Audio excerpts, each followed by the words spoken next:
How do you get into this place, Mr. Milton? Round the back, through the mews in Sladen Street. Looks as though it might do. Let's go round. What might you be needing it for, Mr. Martin? We store antiques and furniture in general. Then it ought to suit you. It's fireproof and thoroughly dry. Come this way.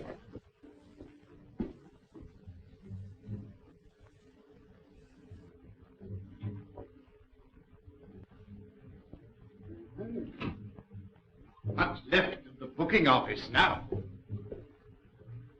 Well, Moran, Mr. Martin seems to have done his work very satisfactorily. I carried out your instructions in the letter, Professor. Now, Moran, let's get our bearings.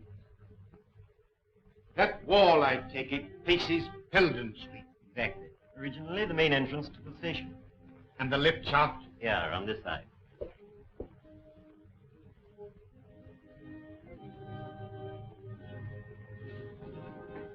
The lift at the bottom.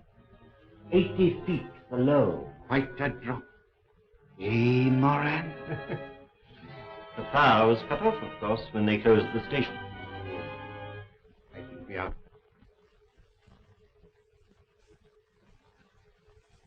How about lunch, Mr. Holmes? What do you fancy? A nice little bit of boiled cod? My dear Mrs. Hudson, life is sufficiently dull at the moment without adding boiled cod. But there's nothing better for an invalid. Yes, but I object to being referred to as an invalid, Mrs. Hudson. I'm a little run down, possibly, but... So I should think. With all the tobacco you smoke, you'll be getting nicotine poisoning next. Well, in that case, Mrs. Hudson, I shall always stick to you. Oh, Mr. Holmes. That'll be the doctor.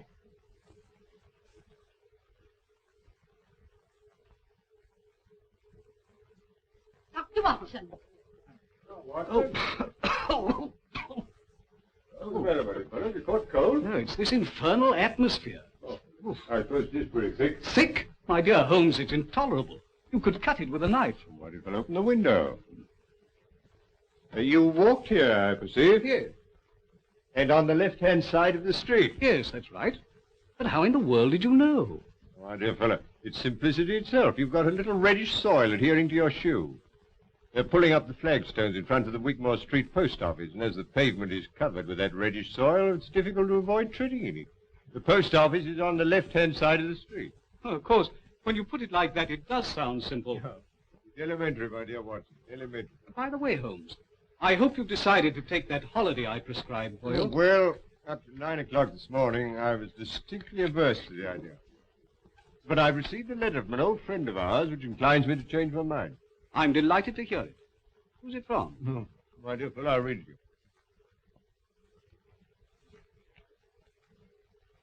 My dear Holmes, I'm sending you and the doctor yet another invitation to visit me here. Believe it or not, it's 20 years since you disposed of the hound of the Baskervilles for me. Oh, bless my soul, can you believe that, Watson? Seems impossible to me. Amazing. My daughter Diana is anxious to make your acquaintance. Yes, but she's engaged, Watson. To young Trevor, a neighbor of theirs. Oh. I know you hate the country just as I hate London. But stretch a point and come down for a week or two with Watson. Yours ever, Henry Baskerville.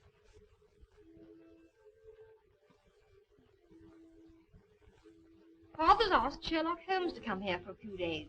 Why? Family hound come to life again? Oh, don't be absurd. Hello, you two youngsters. Oh, Dad, do you really think there's any chance of Mr. Holmes coming here? Well, as you know, I haven't been able to persuade him in the past. For the post, sir? Oh, thank you, Jack. Holmes is a creature of habit. He likes to bury himself in Baker Street and work out his problems with the aid of, I don't know how many ounces of tobacco a day. I must say I'd like to meet him. He sounds a terribly brainy sort of chap. I wonder if he's any good at spotting winners. Oh, no. Holmes's hobby is spotting criminals, Jack. I don't think racing's quite in his province. Well, Watson, what about it? Could you get away for a fortnight? Yes, I think so. The hoped-for epidemic of measles hasn't materialized. Things are rather slack. I could get a locum to carry on for me. Good. And I will stretch a point and write to Baskerville. Lestrade, sir. Ah, good morning, Lestrade. Anything important on hand? Morning, Mr. Holmes. How are you, Doctor? You've the air of something unusual having occurred. Well, yes, Mr. Holmes. Well, tell me about it. Have you find a cigar on the table? Thank you. I'm leaving London. Well, God bless my soul. This is a very sad development, Watson. With Professor Moriarty, that Napoleon of crime, still at large. You and your Professor Moriarty, Mr. Holmes. He seems to see his hand behind every other crime on the calendar. The Yard doesn't share your views, I'm afraid. They think it's all moonshine. Well, moonshine's a brighter thing than fog, Lestrade. However, tell me where you're going. Exeter. Exeter? Oh. Promoted Chief Inspector. Reorganizing the traffic, I presume. No. Barchester races.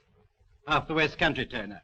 And they make Exeter their headquarters. I see. Well, good luck, Lestrade. If your talent for organization is equal to your flair for detection, Barchester races should be something of a sensation. Thank you, sir. Well, in case it's any use to you, the Chief Constable, Colonel Ross, gave me something good for the Barchester Cup. Oh, what is it? His own horse. Silver Blaze. Well, I'm afraid I'm not much of a betting man, Lestrade, but Watson here thinks he knows something about racing. Silver Blaze. He was round about 10-1 at the last call over. You won't get anything like that about him tomorrow, Doctor. It's an open secret that he did a trial yesterday which puts him among the greatest stayers of all time. You're becoming quite a tipster, Lestrade. Yes, our handy guide to the turf. Well, anyway, he carries my money. Better to be on a certainty at short odds than down the course to 100-1, say I. Well, there you are, Watson. Make a note of that. As a matter of fact, the doctor and I are going down to the West Country to stay with Sir Henry Baskerville, so we may possibly see you. I hope so, Mr. Holmes. If you do feel like having a fatter, Doctor, don't forget Silver Blaze. Watson, put a bit on for me. What?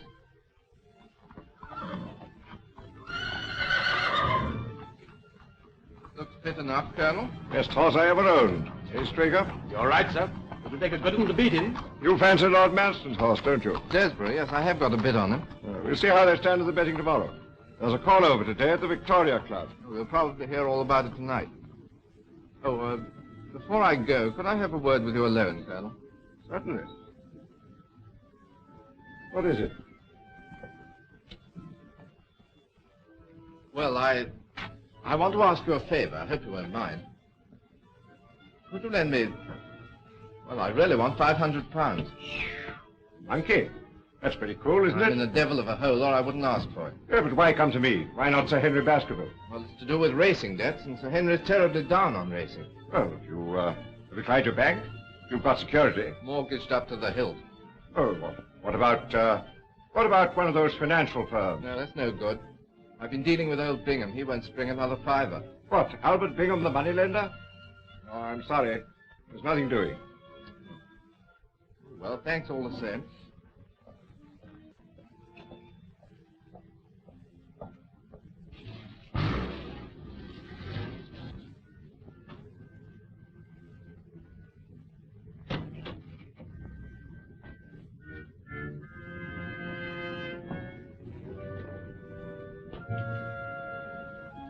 Stay here, Prince. I may want you again shortly.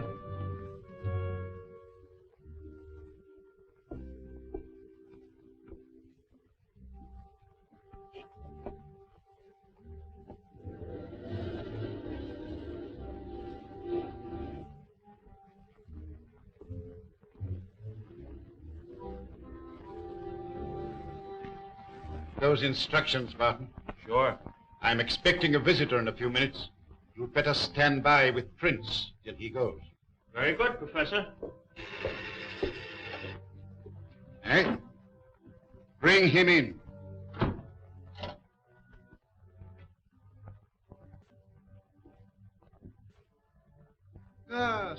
down, Mr. Stanford.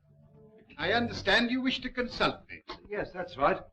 What is your business? Look here, Professor. I'm a commission agent in a big way, I'm fully aware who and what you are. In that case, I'll come to the point.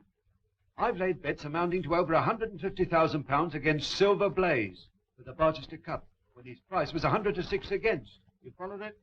Perfectly. His trial yesterday proves he's a smasher, a world beater. At the call over at the Victoria Club tonight, he finished up a firm favourite at 7 to 2 against. I can't lay off anything to speak of, so to cut a long story short, if Silver Blaze wins the cup, I go out of business. I see. And you wish me to arrange that Silver Blaze does not come under starter's orders. Is that it? Exactly. I must confess that this is a somewhat unusual experience, even for me. I've had some little association with the turf, really as a form of recreation. And I have found in general that bookmakers are an honorable body of men. See here, Professor, I haven't come here... Sit down! I presume you are aware that what you are asking is out of my usual line of business. I thought you were prepared to take on anything for a consideration. Quite. Depends on the size of the consideration. Well, I've told you what I stand to lose. What's your price? £10,000. Pretty steep, isn't it? It's not my custom to argue about these matters, Mr. Stanford. Take it or leave it. Very well. Then that settles it. Now, Mr. Stanford, a few details. Where is the horse trained? King's Pyland, Dartmoor. Colonel Ross's training stable. Ross. Very good. Now give me all the information you can about the Colonel's employees and their neighbors on the moor. You know anything about them? Yes, it so happens that I do. As regards his neighbors, there's Sir Henry Baskerville, young Trevor, and Silas Brown, who trains for Lord Manston at Capleton. As to his employees, there's Straker, his trainer, Mrs. Straker, Hunter, the head lad, and the usual stable boys, and... Where's the bloke you drove here to see the boss? Fellow named Stamford, bookie. Did he tell you anything? No. Don't suppose he's come round here to hand out tips, do you? So he's pretty deeply involved. Up to his neck. I know everything about him. He's bet with me for years. He owes a packet to Albert Bingham, the moneylender. Bingham. Lots of racing people deal with him. That's the name, Moran. Buy up all his debts from Bingham and from any other quarters you can find. Don't haggle about the price. Buy quickly. I want to get the whip hand over that gentleman at the earliest possible moment. Very good. When that's done, you'll be ready to leave with me for Dartmoor. I'm going home now, Straker. I shall be there if you want me. Take every precaution. That's all right, sir. Hunter here sleeps in his box every night. His bed's pushed across the door and he bolts himself in from the inside. No one could even attempt to enter without waking him. Good. I can trust you, Straker. Tell me, Jack, what is the matter? Nothing the matter, dear, really. Oh, yes, there is. I noticed it the moment you arrived.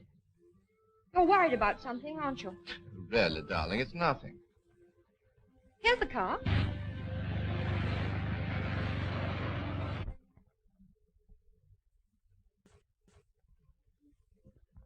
They're here, Dad. Arrived, have they? Good. Well, here we are, Watson. Come along.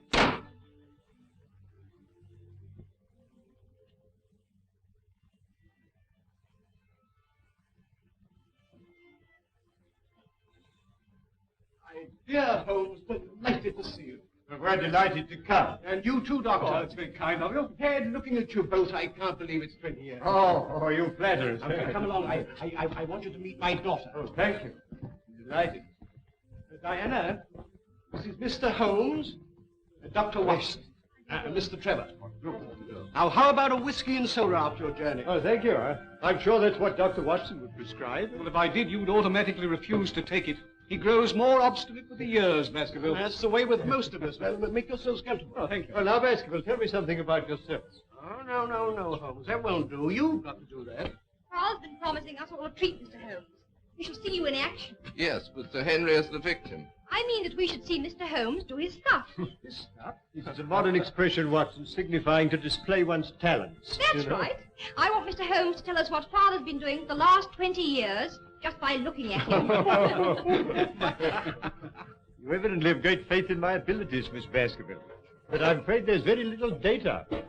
I merely observed that since we last met, your father has taken to billiards, and that he's recently played 100 up with Mr. Trevor. Absolutely correct, Holmes, but how... Oh, my dear fellow, it's simplicity itself. I observed that both you and Mr. Trevor have traces of blue chalk between the forefinger and thumb of your left hand, which is put there, obviously, to steady the cue. There. I hope that satisfies you, Diana.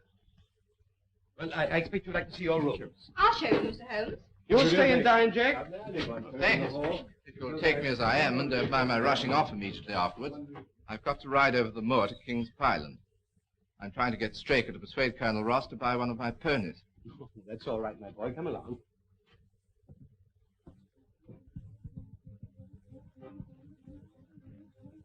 How's that curry coming along, Lizzie? Just about ready, Mrs. Straker.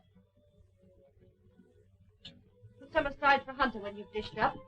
Take it across to him in Silver Blaze's broth. Very good.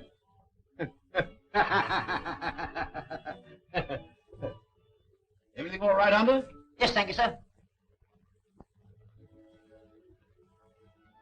I do hope Mr. Straker isn't late. He specially asked for curry. Oh, you shouldn't be long now, Mum. Dinner's ready, Jim. All right, I'll just go and have a watch.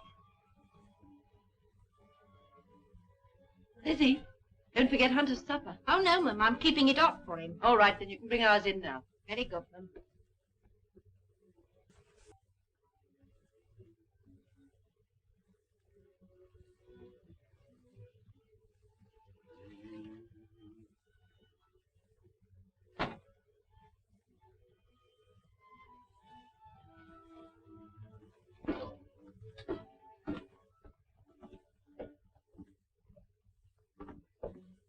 Yeah?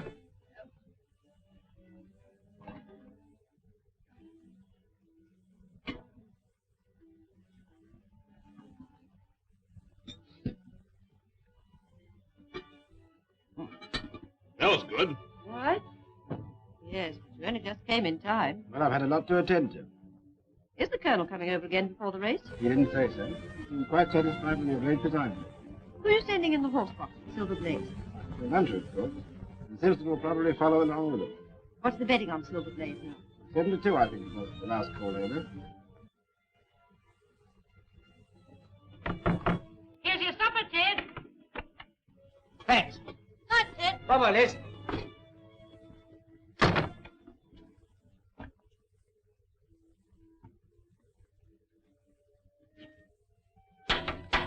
Anybody about? Oh, it's you, Mr. Trevor. Straker at home? Yes, sir.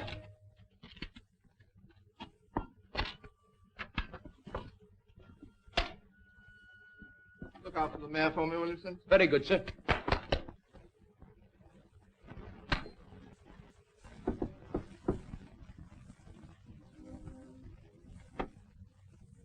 Ah, Mr. Trevor. Trevor not butting in. Not a bit. Come in. Called round to have a chat about their pony. Sit down. Have a drink? Please. Whiskey?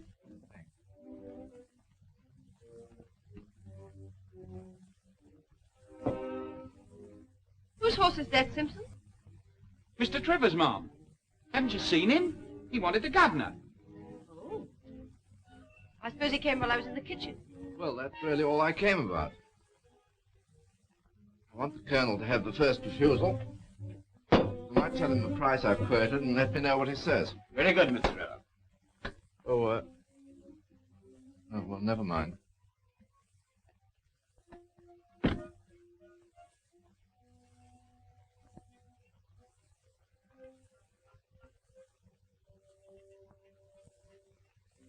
Mary. Mary. Where have you been? Oh, just returned round the yard. Ah. You have a look at Silver Blaze? No, I just went for a breath of air.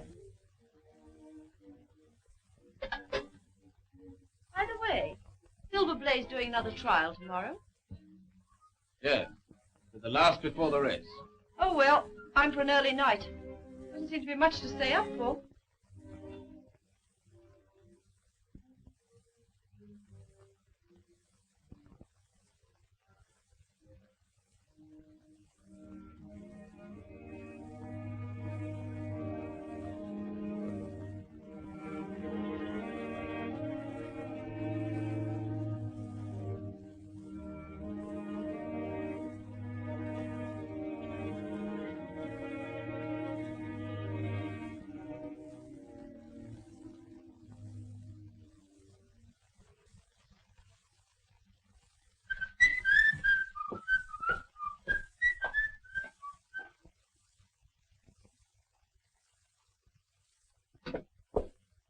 Here, Ted, wake up.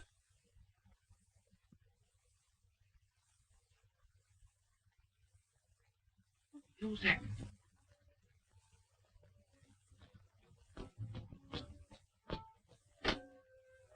Where's the governor? Where's the governor? Why, isn't he in the yard? What's up? Is anything wrong with Silver Blaze? He's gone. Gone? Yes. And Hunter's dead.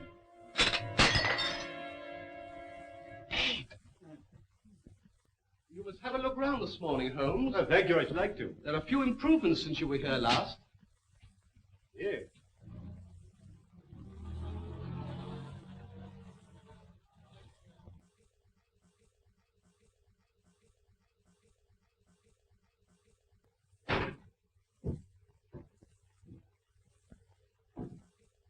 No, why, it's Ross. Who's there with him?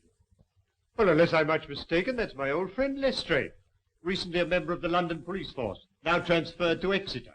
Hello, Ross. Morning, Baskerville. This is an early visit. Well, Lestrade, I didn't expect to see you so soon. You are Mr. Sherlock Holmes, I presume? Yes, and this is Dr. Watson. How do you do? I was told I could find Mr. Trevor here. Why, yes, here is Mr. Trevor. Ah, I want a word with you, Mr. Trevor. See, Ross, what's happened? There's the devil to pay, Baskerville. Last night, Silver Blaze was stolen. Hunter, my head lad, poisoned, and Straker has vanished. What's that got to do with Jack? That's what I'm here to find out. Well, perhaps we'd better go indoors. Come along, Ross. Now, Mr. Trevor, I'm in charge of this case, and I want to ask you a few questions. At the same time, I must warn you that anything you say may be used in evidence. You were at King's Pyland last night. I rode over from here after dinner, yes. Why were you over at King's Pyland, Mr. Trevor? See Straker about the sale of a polo pony. That all? Yes. Why? You didn't make that an excuse to try and get information from the stable boys about Silver Blaze, for instance. What the devil do you mean? Not interested in Silver Blaze, perhaps. I'm interested in the race, certainly. So are thousands of other people. Now, Mr. Trevor. Just one moment, Lestrade, if you would allow me. Mr. Trevor, you say you discussed the sale of a polo pony with Mr. Straker. Was anyone else present? No. But not even Mrs. Straker? No. Quite. Now, Mr. Trevor, you said just now that you weren't particularly interested in Silver Blaze. You happen by any chance to have your betting book on you? I think so. Why? Do you mind if I see it? It's my duty to tell you that I can't demand to see it, not now, that is, but... Here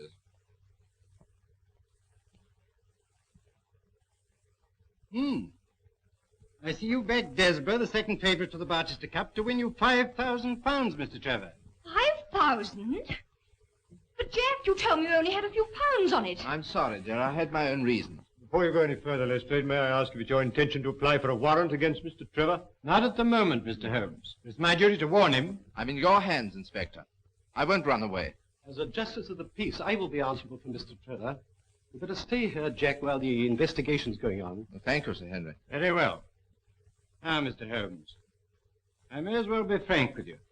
There are things in this case which completely baffle me. Really? You surprise me. I was saying to Colonel Ross that I'd be glad of your cooperation. Well, the case certainly has some points of interest. But what does Colonel Ross say? Personally, I should prefer to leave the case in the hands of the official police force. If you don't mind my saying so, Mr. Holmes, I've not much use for amateur detectives. Oh, come, Colonel, come. Even they have their uses. Of course I've heard of you, Mr. Holmes. They say you've never been beaten. Well, it's true I've been generally successful. Well, I hope you'll be so with me. I wish to leave no stone unturned to avenge Straker and recover my horse. Very well, Lestrade, I'm at your service. Thank you, Mr. Holmes. I'll be getting along. I'll see you later at King's Pyland. Really, Holmes, I must protest. You're down here to recuperate, you know. Undoubtedly, my dear doctor, but only last night you suggested a tonic. Well, here is one ready-made. Yes, please, Mr. Holmes, for my sake and Jack's. You are, Watson? That settles it. Miss Baskerville, you may rely upon my doing all I can. I had to have the body taken to the cottage to make my examination, but nothing else has been disturbed. That hasn't taken us long, Colonel. Oh, no, they're very good roads in Devonshire. Mr. Holmes is coming over from Baskerville Hall to give us what help he can. He's been some slight assistance to me in the past, and anyway, he can't do any harm. Ah, here is Mr. Holmes. Dr. Salter, Mr. Sherlock Holmes, Dr. Watson. This is Silver Blaze's box.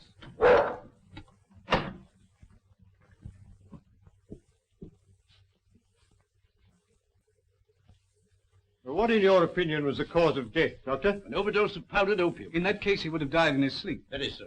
The remains of the lad's supper, I presume. Yes, curried mutton. Oh, curry? That's significant, Lestrade. I don't know, Mr. Holmes. Any food containing sufficient poison could cause death. Oh, would it really? Really, I hadn't thought of that. Now, look, you misread my little monograph on the whole art of poisoning. Did the people of the house partake of the same dish without any ill effect? Yes, Mr. Holmes. Well, then what is your theory? That Mr. Trevor, while standing at the open window, passed his hand through and placed the poison in the curried mutton? Exactly, and quite easy, as you can see. Well, and then what? He opened the door with a duplicate key, took out the horse, and led it to some secret hiding place? The evidence against him is very strong. Well, it's purely circumstantial. It would be equally easy for the murderer, with the aid of a stick or a hunting crop, to pull back the bolt of the door. Yes, it is. Yes, quite easy, as you say, Leslie. Where is the stable boy who discovered the crime? Somewhere outside in the yard. Would you let me see him? Certainly, I'll fetch him.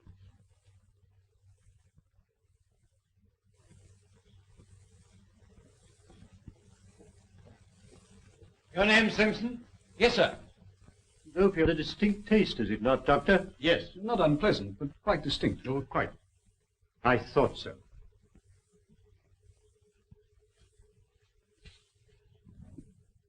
Oh, is this the boy? Yes. Now, my lad, you say that Mr. Trevor dismounted at the gates and asked you to water his horse. Yes, sir. And then? He went towards the cottage, sir. And in doing so, he would, of course, have to pass Silver Blaze's box. Yes, sir. He went along that side. But you didn't actually see him pass the box? No, sir. I had my back to him. Yes. Thank you, that'll do. You can go back to your quarters. Very good, sir. Would you like to question Mrs. Straker, Mr. Holmes? Not at the moment. But by the way, Colonel, there's another training stable. Quite close, I believe. Yes, Capleton. Silas Brown trains Lord Manston's horses there. Lord Manston's Desborough's second favourite. Yes. Oh. Then, with the exception of Baskerville Hall and Trevor's place, your only neighbour would be Silas Brown. Yes.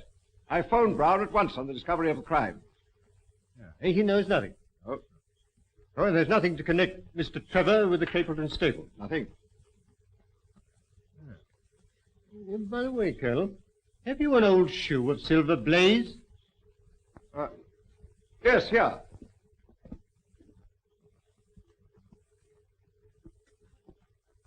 How about this one? Oh, yes. Here, thank you. Thank you. I'll put it in my pocket for luck. And have you a photograph of the horse? So?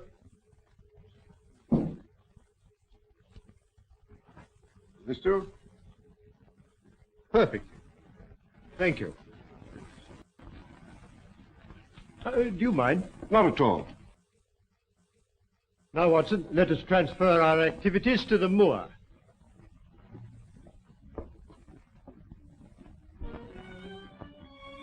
That building on the skyline, I presume, is Capleton. Yes.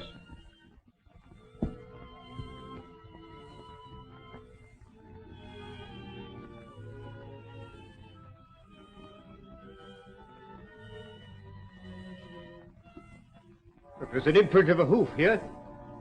Slight but quite distinct.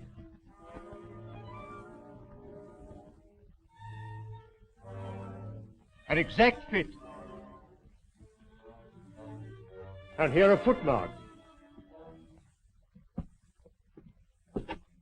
Good Lord, what's that? Watson. It's Straker. Obviously, he followed the thief, caught him up here, there was a struggle, he paid with his life. And here's the torch he used to trace the horse.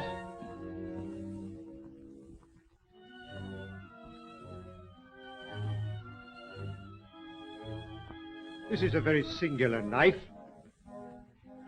Surely this is something in your line, Watson. Oh, yes. It's what we call a cataract knife. Yeah. As I thought. Devised for very delicate work. It's a curious weapon for defense. Lestrade? The best you could lay hands on at the moment, I suppose. Yes. Yes, very possibly. No trace of blood, I perceive.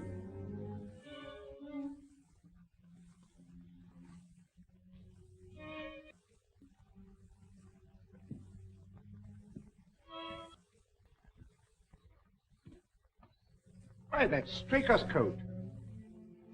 This is curious, Lestrade. What, Mr. Holmes? It looks as though the murderer let him take his coat off before the struggle. Couldn't he have taken it off afterwards? Well, that's one explanation. Though it's difficult to see with what motive. However, take it, Lestrade, and make a careful inventory of everything you find in the pocket. Very good, Mr. Holmes. And now I suggest that you and the Colonel return to King's Pyland and arrange for the removal there of the body. And then perhaps you'd be good enough to meet us with a car by that bridge in, say, an hour's time. Dr. Watson and I are going to take a little walk over the moor. Very good, Mr. Holmes. In an hour's time. Now, Watson, let us leave the question of who killed Straker for the moment and confine ourselves to finding out what has become of the horse. Well, how are you going to set about it? Well, a horse will always herd with its kind. Silverblaze, if left to himself, would either have returned to King's Pyland or gone to Capleton. If my assumption is correct, that is our direction. Hoof prints again. Let's carry on a little further. Look, Watson. Look here. Here's a man's footprints beside the horse's. A man wearing square-toed boots. Oh, but the horse was alone before. Precisely. It was alone before.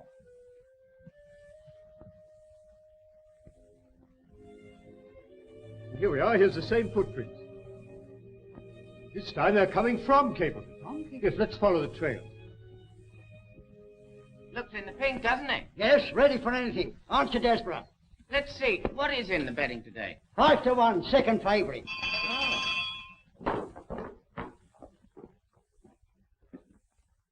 Journey's in, Watson.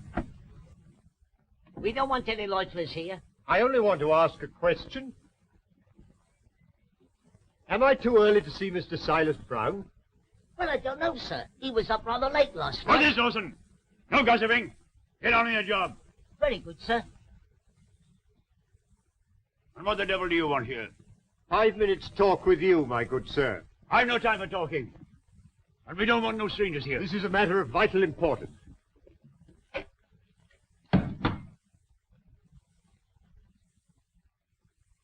a lie. Very well. Shall we talk it over here or inside? All right. Come on. I shan't keep you more than a few minutes, Watson. That's all right, Holmes. Now, Mr. Brown, I'm at your service.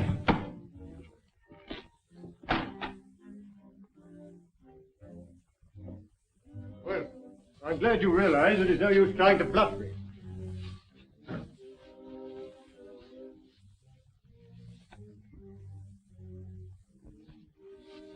Yes, that's quite a clever bit of faking, Brown.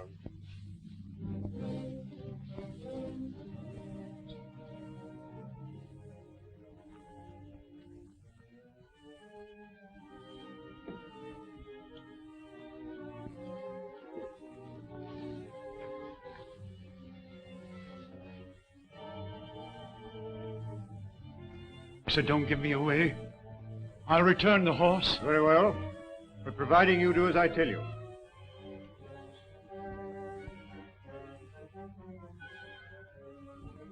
Now, Brown, no tricks. You understand? I understand, sir. Your instructions shall be carried out faithfully. Very well. You guard him night and day, and engage a special detective escort when you take him to Barchester. I will do everything you say, sir. The horse shall be there. Very well. But remember... You may trust me, sir. Yes. Yes, I think I can.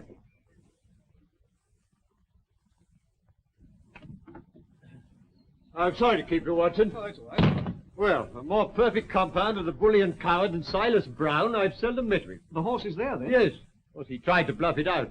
But I described to him so exactly what his actions had been last night that he's convinced I was watching him. Well, what actually happened, Holmes? I'll tell you. Now I must go and collect Mr. Holmes and Dr. Watson.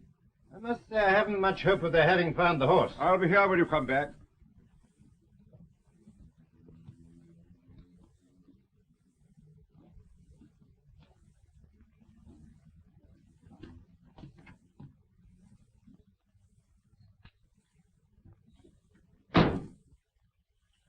Surely Brown was running a tremendous risk. Oh, my dear Watson, Silas is an old horse faker. He left nothing to chance. You actually saw the horse? Yes. Well, I must say this for Silas. He certainly made a good job of it. Well, aren't you afraid to leave it with him? Oh, my dear fellow, he'll guard it as the apple of his eye. He knows that his only hope of mercy is to produce it safe. Horse stealing is a serious crime. Colonel Ross doesn't impress me as a man who'd be likely to show much mercy in any case. Well, the matter doesn't rest with Colonel Ross. I follow my own methods and tell as much or as little as I choose. I don't know whether you've observed it, Watson, but the Colonel's manner to me has been somewhat rude. I'm inclined to keep him in suspense. Say nothing about the horse. Well, of course not, Holmes, without your permission. Good old Watson. Ah, here's Lestrade with the car.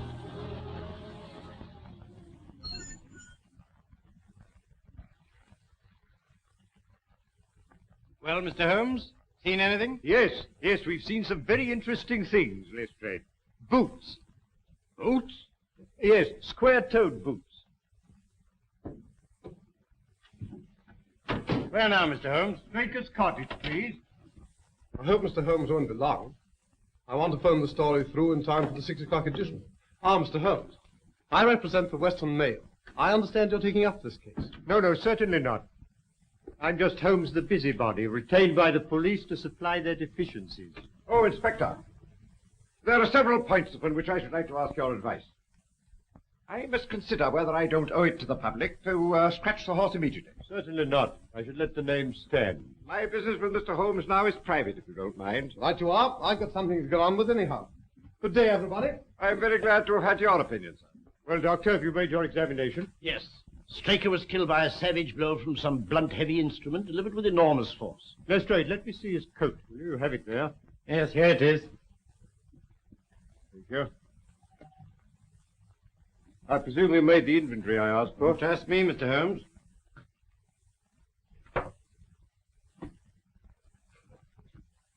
Letter in envelope. London postmark. Pipe. Briarwood pipe, Lestrade. Pouch. Pouch of sealskin. Matches. They're foreign. Telegram.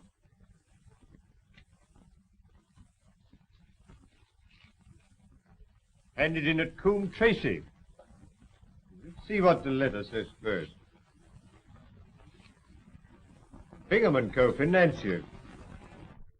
22A Bond Street, London, W1. J. Straker, Esquire, King's Pyland Stables, Devon. Dear Sir, please receive this as official notification that your commitments to us, secured by 6 promissory notes, were today purchased by Mr. Leslie Martin of 15 Lamb Street West, to whom you are now accountable. Yours faithfully, Bingham & Co. Our friend Straker seems to have been somewhat financially embarrassed. Now for the telegram. For cup final, send instructions. We'll meet you as we agreed. Martin.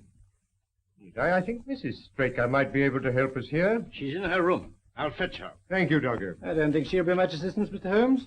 Apparently she and Straker went to bed about the usual time. When she woke up in the morning, she found it gone. Still, I'd like a word or two with her, Lestrade, regarding her husband's habits. No one like a wife, I'll tell you that. Watson? Yes, quite. You remember I have these, Lestrade. Pray don't think it a liberty. Not at all. You're welcome. I see nothing in them.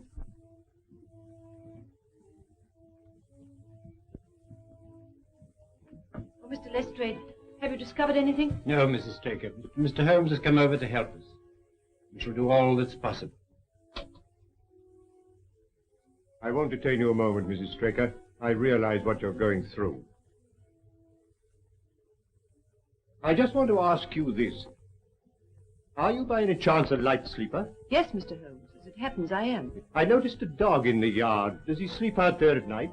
Yes, always. He's a very good watchdog. You didn't by any chance hear him barking during the night? No, I didn't. No.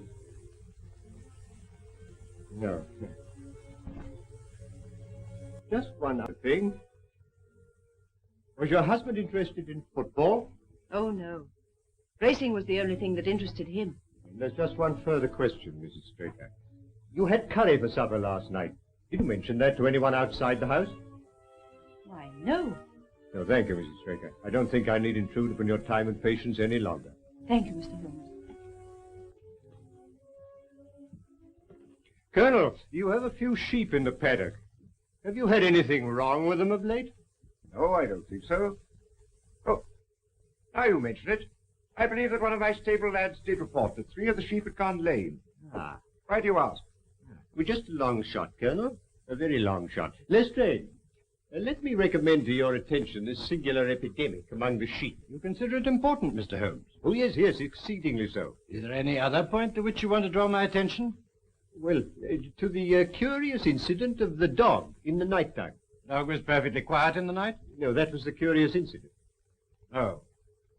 Well, I'm going to Baskerville Hall. Will you be following? Yes, yes, very possibly, Lestrade.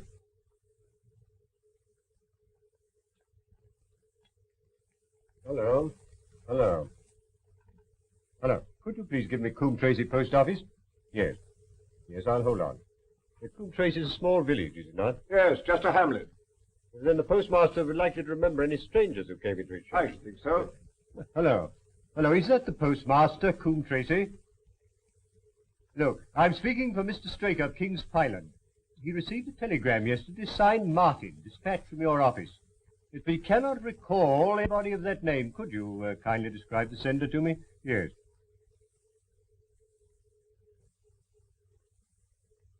Oh, there were 2 of them. I see. Thank you. Thank you. I'm very much obliged to you. You think the telegram's important? Very much so, Watson. Well, au revoir, Colonel. We've had a charming little breath of your beautiful Dartmoor air. Then you despair of arresting the murderer of James Straker? Well, there are certainly grave difficulties in the way, but I've every hope that your horse will start, and I beg you'll have your jockey in readiness. And you've nothing definite to tell me? When we meet at the races, Colonel.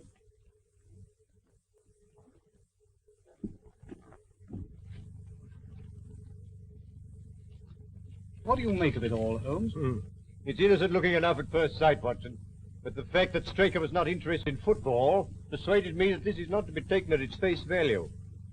You observed, of course, that the name of Martin appeared in both the letter and the telegram. Yes, it struck me as curious. It is highly significant, Watson. This telegram is peculiarly interesting. You mean it's in code? Yes, and a very elementary one. By simply crossing out each alternate word, the message assumes an entirely different meaning. Instead of a request, it becomes a peremptory order. Final instructions. Meet as agreed. Martin. What did the postmaster at Coombe Tracy tell you? He described the senders. 2 strangers. Unquestionably Moriarty and Moran. Watson, the professor, is behind all this. You mean he's responsible for the deaths of Hunter and Straker? Of Hunter, yes. Of Straker, no. In fact, I fancy that Straker's death was the most unfortunate thing that could possibly happen from Moriarty's point of view. All through the season, my luck was dead out. I found myself in trouble to the tune of £4,000. I went to Bingham and raised what I could.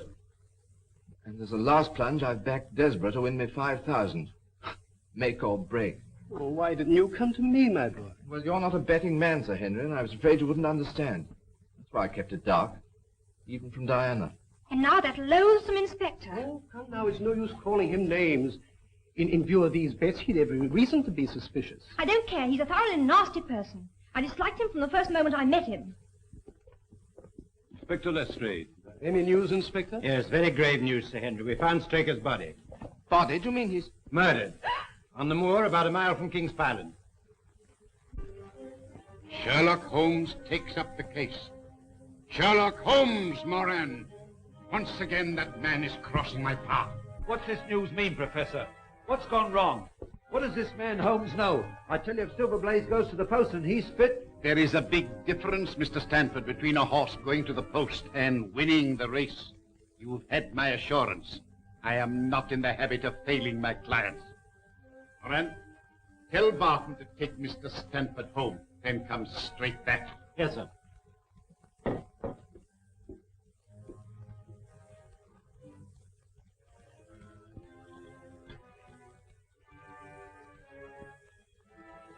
Prince, it's now 4 o'clock. Have the car ready in 15 minutes. Very good, Professor. Are we out for a long run? Yes, we've got to be back in Devon well before midnight.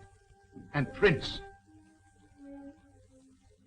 we'll need the gun. Okay.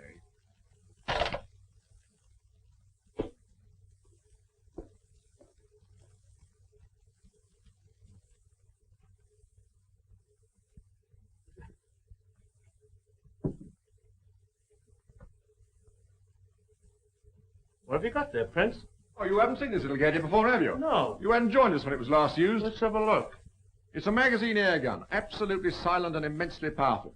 Made specially for the Professor by a well-known foreign gunsmith. Seems you're going to use it again.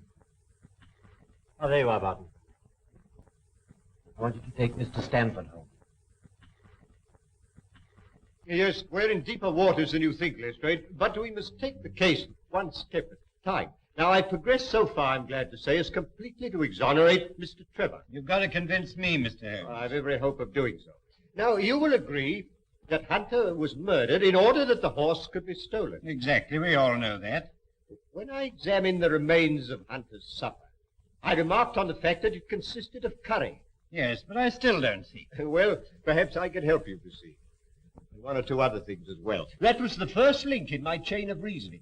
Hunter was poisoned with powdered opium, and powdered opium is by no means tasteless. Well then, Mr. Holmes, why didn't the boy notice? By no means tasteless when mixed with any ordinary dish. Curry was exactly the medium which would disguise that taste. So, you remember that I asked Mrs. Straker if she told anyone they were having curry for supper that night, and she replied, no. Yes, I remember you putting that question. Well, it's surely too monstrous a coincidence to suppose that Trevor happened to come along with powdered opium on the very night when a dish was served which would disguise its flavor. That is unthinkable, Lestrade. That certainly is a strong point. And there's a further point, even more significant, Lestrade. The silence of the dog.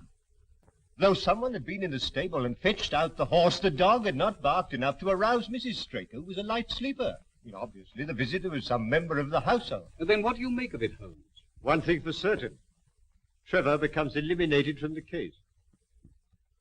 Well, I confess, Mr. Holmes, in view of what you say, I don't know what move to make. Make no move at the moment, except to assure Mr. Trevor that all suspicions of him were unfounded. We're old friends.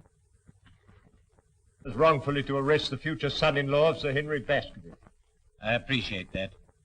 I'll speak to Mr. Trevor. Who's that taking my name in vain? Ah, Mr. Trevor. I've just had a little chat with Mr. Holmes, and I'm glad to say that he sees eye to eye with me.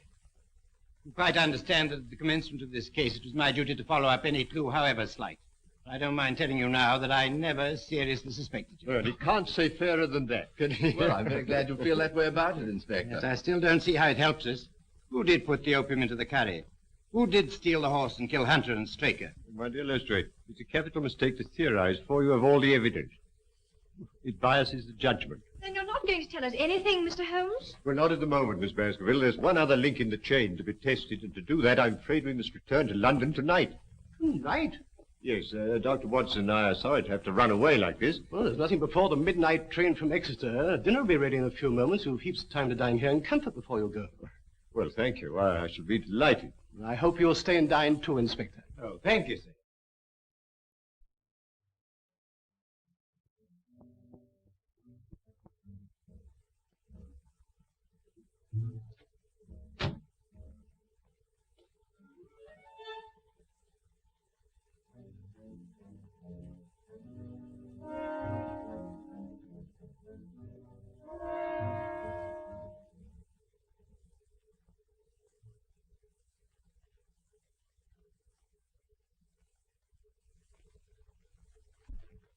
That's quite a museum piece, Sir Henry. Well, we've had it a long time. Well, it's nearly 11, Holmes, and if we're to catch that midnight train from Exeter... I'll order the car. Don't bother, Sir Henry. I'll take Mr. Holmes and the doctor in mine. Well, thank you, Lestrade.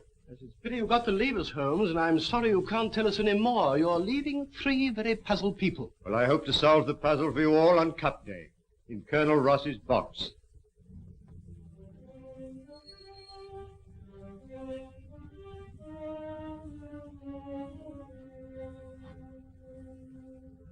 What's happening? I think he's going, Moran.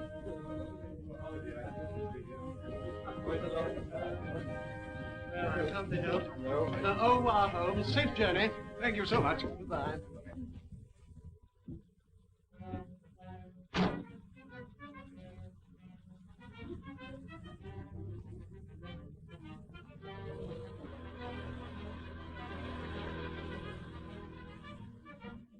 Quick, back to the car.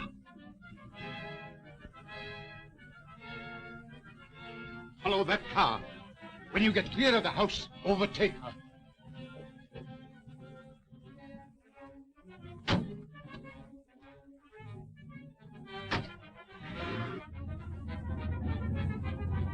I've the strongest reasons for thinking that Professor Moriarty's the brains behind this crime. You know, he seems quite an obsession with you. But you still don't believe in the Professor? Frankly, Mr. Holmes, I do not. Another few yards, Moran, then let them have it. Oh, no. There's a car following us. Quick, down for your life.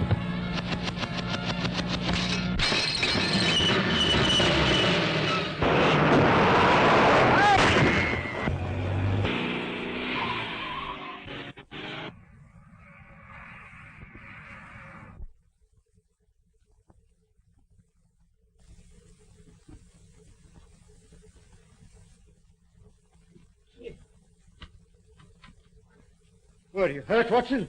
No, only a few bruises, but... Oh. Where's the driver? Here I am, sir. I'm all right. Sure? No bones broken? My word, that is a lucky escape. Hello, where's Lestrade?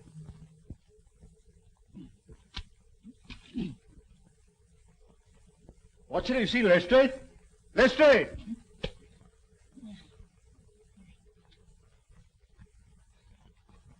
Ah, there you are, Lestrade. Well, do you believe in Professor Moriarty now?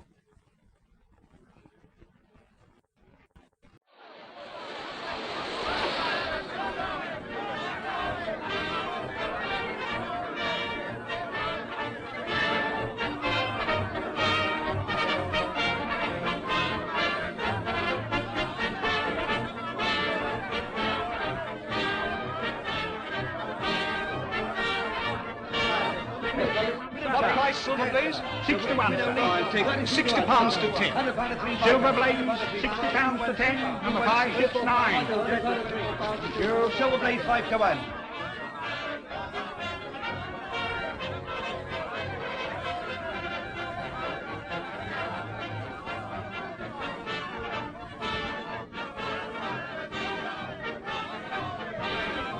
May I borrow your glasses, Mr. Holmes?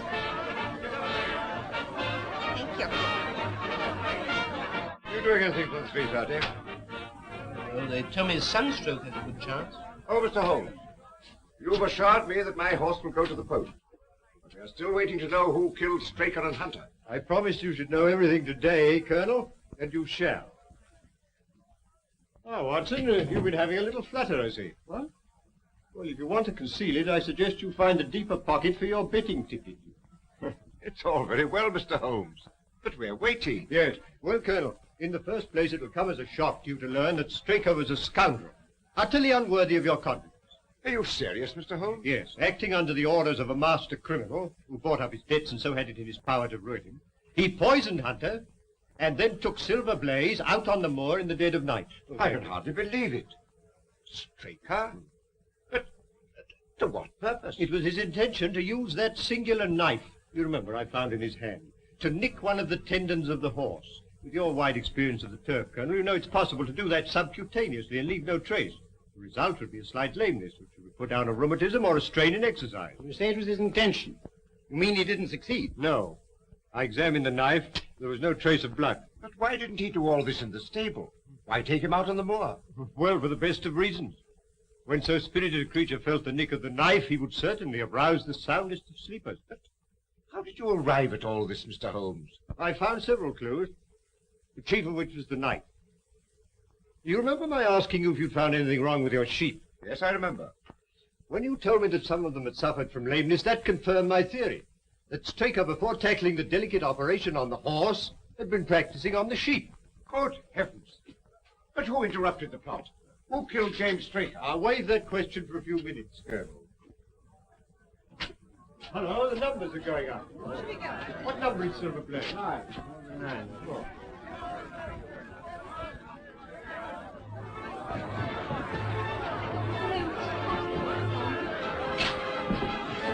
Two, 3, 4, 5, 6. Curtain number 6. Why, my jockey's riding another horse. Silver Blaze doesn't run. Look, Holmes. Silver Blaze doesn't run. There's been a mistake. The 6 should have been a 9. Mr. Holmes, I relied on you implicitly. Yes, and you may still do so, Colonel.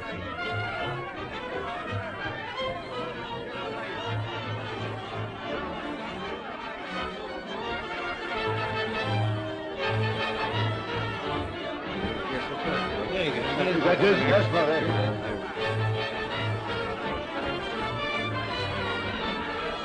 That's my horse. Yes, and that's the murderer of James Straker. What? What? It was a kick from Silver Blaze that killed your trainer.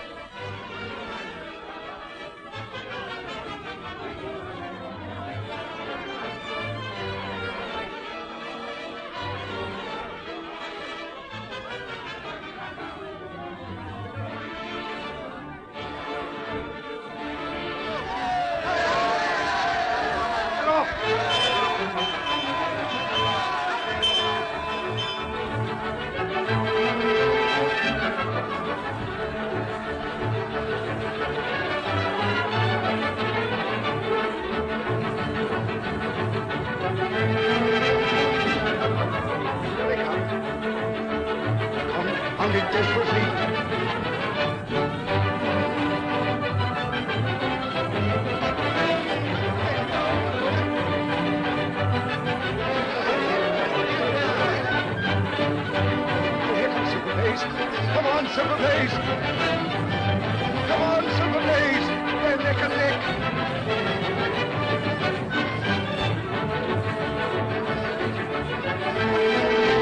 Come on, Silver Blaze, come on!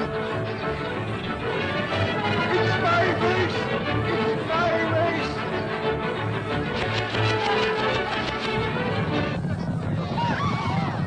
Oh, he's off! Holmes, he's off! Desborough wins! Desborough! A bullet has penetrated the shoulder and lodged near the lung. But we heard nothing. You wouldn't. It was fired from an air gun. Noiseless and of tremendous power. How could it possibly be concealed in the crowd? In the interior of a specially designed kinematograph camera. Good heavens. But how on earth did you know? Well, I observed through the glasses a group of cameramen lined up near the winning post.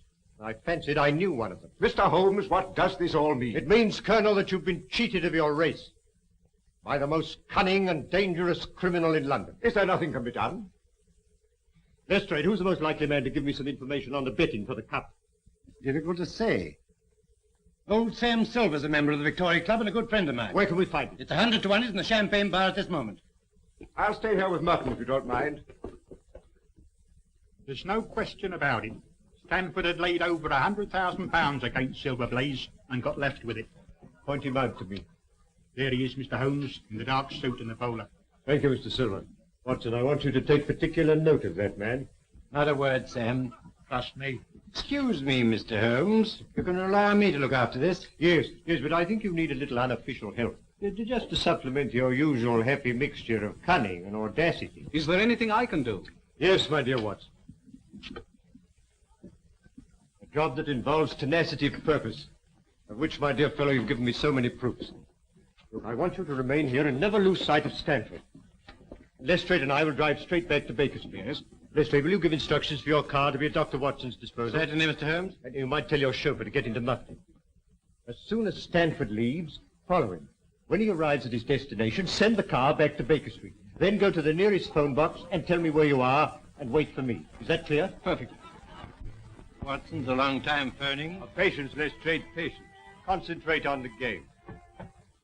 Yes, come in. Mr. Holmes, It's nearly midnight. You really must eat something. Can't I tempt you to a night's bit of haddock? My dear Mrs. Hudson, you've always been a temptation to me, but haddock at this moment is not. How about a nice sheep's head? No, thank you, Mrs. Hudson. I suggest you go to bed, Mrs. Hudson. Oh, very well, sir.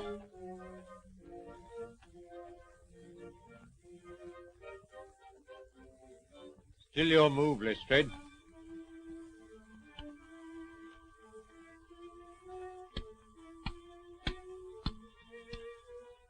My mind's not on the game, Mr. Holmes. I wonder what has happened to Dr. Watson.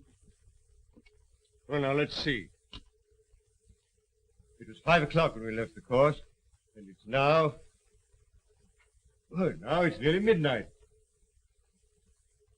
We ought to hear something soon. But tell me, Mr. Holmes, why did you leave Dr. Watson to do the trailing? Why not yourself? Because, my dear Lestrade, when you set out to draw a badger that's gone to earth, you send a ferret down after him, while the man with the gun remains outside. Professor Moriarty is the badger, Dr. Watson is the ferret, and I, my dear Lestrade, am the man with the gun. I see. And Stanford? Well, Stanford, if he's a wise man, will go straight to Moriarty with whatever price he's paying.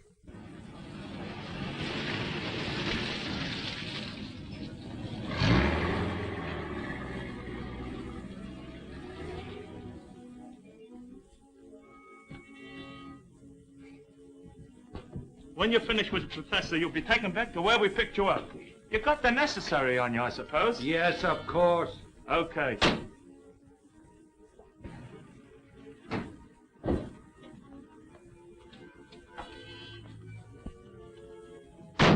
I want you to go straight to Mr. Holmes' rooms in Baker Street.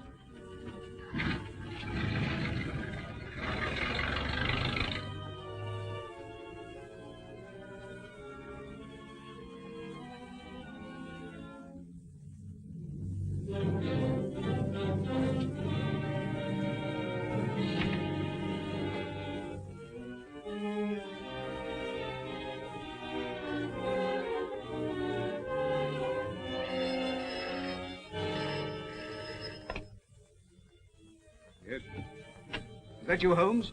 Watson speaking from Sladen Mews.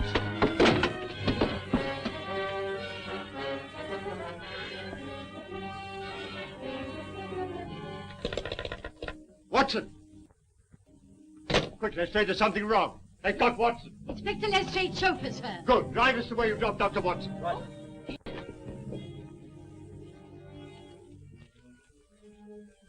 Quite correct, Mr. Stanford. I must say this case has proved more intricate than I anticipated. It should have been worth a trifle more. However, perhaps next time. You may go. Barton? Yeah.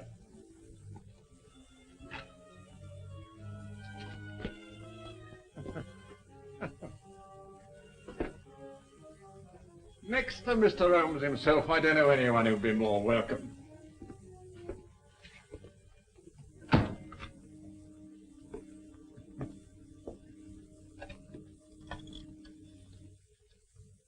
Hello. Professor? Who do you think I got here, of all people? Now. Dr. Watson. Eh? Watson, did you say? Dr. Watson? What's he doing here? Moran. Yeah. Yes. Caught him prowling around the yard. Shall I bring him in? No, not just yet, Prince. I'll leave him alone with his thoughts for a while. Nothing like a little suspense. I imagine that 3 weeks' wait for the hangman is infinitely worse than the final interview. Eh, Moran?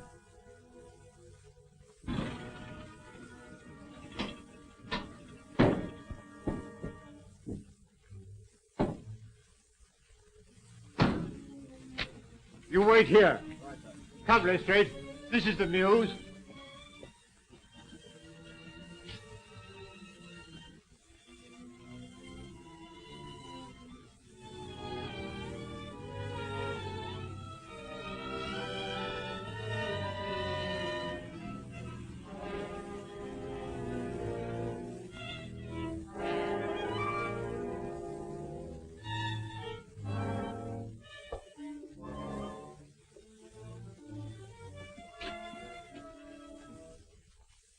pretty solid, Lestrade. What building is this? This must be the back of the old Felden Street Tube Station.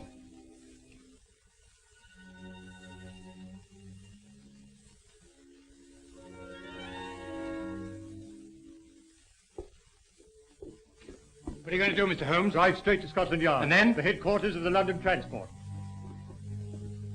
Now, Moran, I think we'll interview the doctor.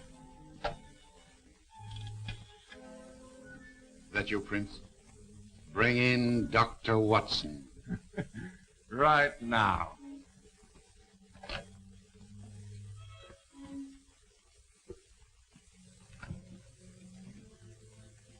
Now then, Doctor.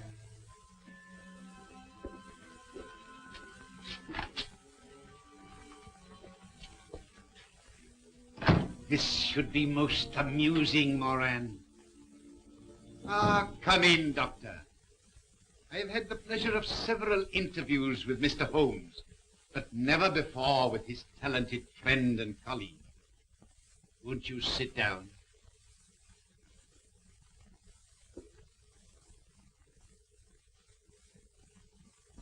May I ask what you are doing in this neighborhood? I'd good reason to think it was your neighborhood, Professor.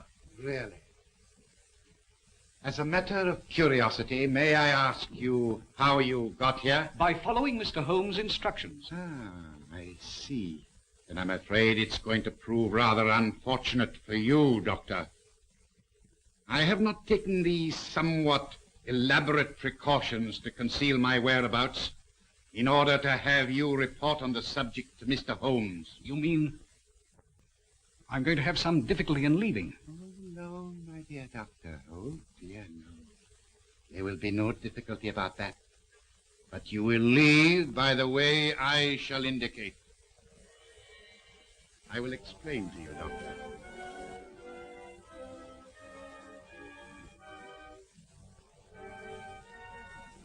You are now in what was the Felden Street Tube Station. Behind that panel is the lift shaft. It's a sheer drop of 80 feet. If you have any last message to send to Mr. Holmes, I will see that it is delivered. Sherlock Holmes will call a reckoning with you, Moriarty, without any reminder from me.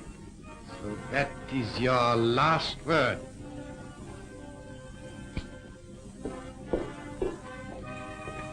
Very good. I will now remove the panel and wish you a swift journey.